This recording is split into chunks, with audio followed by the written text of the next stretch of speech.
Hi friends, welcome back our YouTube channel. మీరు చూస్తున్నారు R V Prasad tech channel. Friends, ఈరోజు మన వీడియోలో యూనియన్ బ్యాంక్ ఆఫ్ ఇండియా యొక్క ఇంటర్నెట్ బ్యాంకింగ్ రిజిస్ట్రేషన్ ప్రాసెస్ మనం ఓన్గా యూజర్ ఐడి పాస్వర్డ్ క్రియేట్ చేసుకోవాలంటే మనం బ్యాంక్కి వెళ్ళి కూడా చేసుకోవచ్చు. లేదంటే బ్యాంక్కి వెళ్ళాల్సిన అవసరం లేకుండా మనమే ఓన్గా ఇంట్లో కూర్చొని కూడా ఆ యొక్క యూజర్ ఐడి పాస్వర్డ్ అనేది క్రియేట్ చేసుకోవచ్చు. అంటే రిజిస్ట్రేషన్ అనేది మనం సింపుల్గా చేసుకోవచ్చు అనమాట.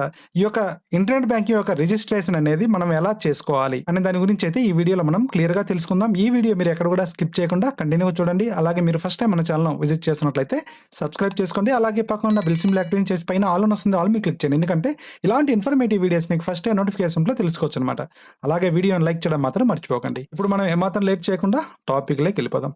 ముఖ్యంగా చాలామంది వ్యోమ్ యాప్ అనేది యూజ్ చేస్తూ ఉంటారు. అంటే యూనియన్ బ్యాంక్ యొక్క మొబైల్ బ్యాంకింగ్ అనేది యూజ్ చేస్తూ ఉంటారు. కానీ మొబైల్ బ్యాంకింగ్లో అన్ని ఫీచర్స్ అయితే అందులో మనకు కనిపించవు. ఇంటర్నెట్ బ్యాంకింగ్లో ఎక్కువ ఫీచర్స్ అనేది మనకు అవైలబుల్ ఉంటాయి అన్నమాట.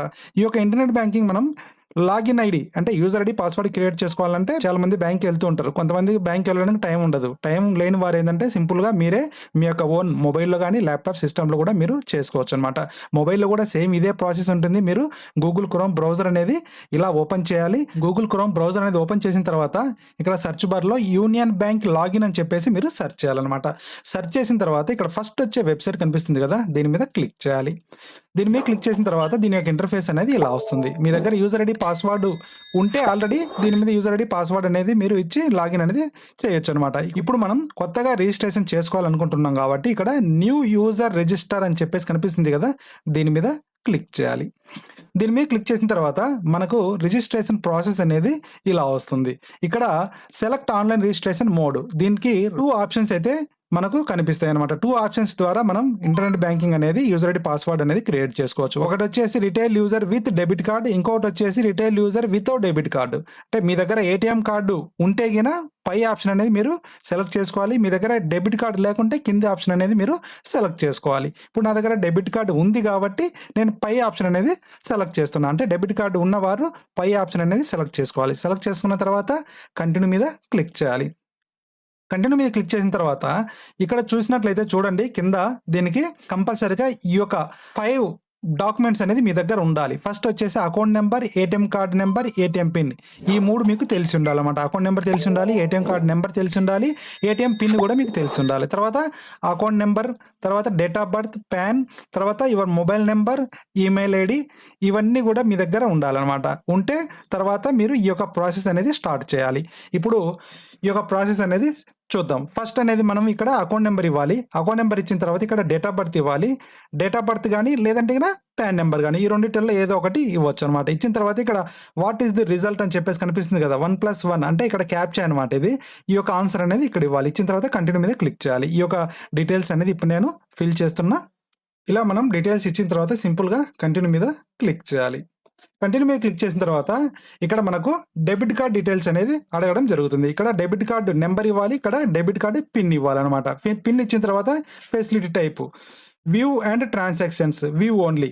ఈ రెండిటిల్లో మీకు వ్యూ అండ్ ట్రాన్సాక్షన్ కావాలంటే ఈ ఆప్షన్ సెలెక్ట్ చేసుకోవాలి. ఓన్లీ చూడడానికి వ్యూ కావాలనుకుంటే ఈ ఆప్షన్ అనేది సెలెక్ట్ చేసుకోవాలి.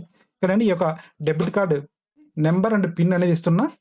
ఇలా మనం ATM card number, ATM pin ఇచ్చిన తర్వాత ఇక్కడ ఫెసిలిటీ టైప్లో వ్యూ అండ్ ట్రాన్సాక్షన్స్ సెలెక్ట్ చేసి ఇక్కడ I understand and agree with the terms and conditions అని చెప్పి కనిపిస్తుంది కదా, టిక్ మార్క్ పెట్టేసి కంటిన్యూ మీద క్లిక్ చేయాలి. కంటిన్యూ మీద క్లిక్ చేసిన తర్వాత మన యొక్క రిజిస్టర్ మొబైల్ నెంబర్కి ఒక ఓటీపీ వస్తుంది. ఒక ఓటీపీ అనేది ఇక్కడ ఇవ్వాలి. నేను ఓటీపీ ఇస్తున్నా. ఇలా మనం ఓటీపీ ఇచ్చిన తర్వాత సింపుల్గా కంటిన్యూ మీద క్లిక్ చేయాలి. కంటిన్యూ మీద క్లిక్ చేసిన తర్వాత ఇక్కడ మనకు సెట్ ఇంటర్నెట్ లాగిన్ పాస్వర్డ్ అని చెప్పేసి రావడం జరిగింది అనమాట. ఇక్కడ యూజర్ ఐడి అనేది రావడం జరిగింది. ఇక్కడ sign on password, retype sign password అని చెప్పేసి కనిపిస్తుంది అనమాట. ఇక్కడ మనం ఈ యొక్క పాస్వర్డ్ అనేది క్రియేట్ చేసుకోవాలి. తర్వాత ఇక్కడ ట్రాన్సాక్షన్ పాస్వర్డ్ కూడా మనం ఇక్కడ క్రియేట్ చేసుకోవాలన్నమాట. Transaction password, retype transaction password, ఈ 2 పాస్వర్డ్లు, ఒకటి వచ్చేసి ఇంటర్నెట్ లాగిన్ పాస్వర్డ్, ఇంకొకటి వచ్చేసి ట్రాన్సాక్షన్ పాస్వర్డ్, ఈ 2 కూడా ఇక్కడ మనం క్రియేట్ చేసుకోవాలి. పాస్వర్డ్లలో మీరు గుర్తుపెట్టుకోవాలి, అప్పర్ లెటర్ ఉండాలి, లోవర్ లెటర్ ఉండాలి, స్పెషల్ క్యారెక్టర్ ఉండాలి, నెంబర్ ఉండాలి, అన్ని మిక్సప్గా 8 to 14 క్యారెక్టర్స్లో పాస్వర్డ్ అనేది 2 క్రియేట్ చేసుకోవాలి. నేను పాస్వర్డ్ అనేది క్రియేట్ చేస్తున్నా. ఇలా మనం 2 పాస్వర్డ్లు క్రియేట్ చేసుకున్న తర్వాత సింపుల్గా కంటిన్యూ మీద క్లిక్ చేయాలి. కంటిన్యూ మీద క్లిక్ చేసినట్లయితే ఇక్కడ చూడండి, the password is changed successfully, the password is set successfully user ID అని చెప్పేసి రావడం జరిగిందనమాట. అంటే మనం కంప్లీట్గా ప్రాపర్గా ఈ యొక్క యూజర్ ఐడి పాస్వర్డ్ అనేది క్రియేట్ చేసుకున్నాం. ఈ యొక్క యూజర్ ఐడి అనేది మీరు నోట్ చేసుకోవాలి. ఇప్పుడు మనం దీన్ని లాగిన్ చేయడానికి ట్రై చేద్దాం. ఎందుకంటే ఇప్పుడు మనం యూజర్ ఐడి పాస్వర్డ్ క్రియేట్ చేసుకున్నాం కాబట్టి ఇప్పుడు సింపుల్గా గో టు లాగిన్ మీద క్లిక్ చేద్దాం. క్లిక్ చేసిన తర్వాత ఇక్కడ యూజర్ ఐడి ఆప్షన్ వస్తుంది. ఇక్కడ మనం యూజర్ ఐడి అనేది ఇవ్వాలి. ఇలా యూజర్ ఐడి ఇచ్చిన తర్వాత ఇప్పుడు మనం క్రియేట్ చేసుకున్నటువంటి పాస్వర్డ్ అనేది ఇక్కడ ఇవ్వాలి. ఇక్కడ నేను పాస్వర్డ్ ఇస్తున్నా. ఇక్కడ పాస్వర్డ్ ఇచ్చిన తర్వాత ఇక్కడ ఐడెంటిఫై స్మాలెస్ట్ వాల్యూ అని చెప్పేసి వస్తుంది. ఇక్కడ మనం 725 అని చెప్పేసి 3 అంకెలు అయితే వచ్చినాయి. ఇక్కడ స్మాలెస్ట్ వాల్యూ 2 కాబట్టి 2 అనేది మనం ఇచ్చి సింపుల్గా లాగిన్ మీద క్లిక్ చేయాలి. లాగిన్ మీద క్లిక్ చేసినట్టయితే rules and regulations of internet banking అని చెప్పేసి వస్తుంది. దీన్ని కొంచెం స్క్రోల్ డౌన్ చేయాలి. స్క్రోల్ డౌన్ చేసిన తర్వాత ఇక్కడ అగ్రి మీద క్లిక్ చేయాలి.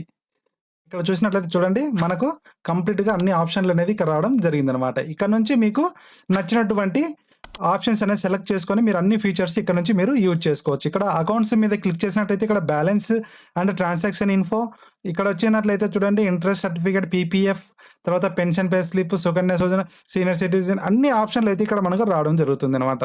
ట్రాన్సాక్షన్స్, తర్వాత వచ్చేసి జనరల్ బిల్ పేమెంట్స్, తర్వాత కార్డ్స్లో credit card, wallet, debit cards, అన్ని రకాల ఆప్షన్స్. అంటే మీకు మొబైల్ బ్యాంకింగ్లో ఇన్ని ఆప్షన్స్ అయితే మీకు కనిపించవు, కానీ నెట్ బ్యాంకింగ్లో అనేది మీకు చాలా ఆప్షన్స్ అయితే ఇక్కడ మనకు కనిపిస్తాయి అనమాట. ఇలాగా మీరు కూడా యూజర్ ఐడి పాస్వర్డ్ అనేది క్రియేట్ చేసుకొని మీ యొక్క నచ్చిన ట్రాన్సాక్షన్స్ అనేది ఈ యొక్క ఇంటర్నెట్ బ్యాంకింగ్ ద్వారా మీరు యూజ్ అయితే చేసుకోవచ్చు అనమాట. ఫ్రెండ్స్, ఈ వీడియో ద్వారా మీకు కొంత ఇన్ఫర్మేషన్ అయితే దొరికింది అనుకుంటా. వీడియో నచ్చినట్లయితే వీడియోని లైక్ చేయడం మాత్రం మర్చిపోకండి. అలాగే ఈ video me friends and family members కూడా షేర్ చేయండి. అలాగే మీరు ఫస్ట్ టైం మన ఛానల్ విజిట్ చేసినట్లయితే సబ్స్క్రైబ్ చేసుకోండి. Thanks for watching. జై హింద్, జై భారత్.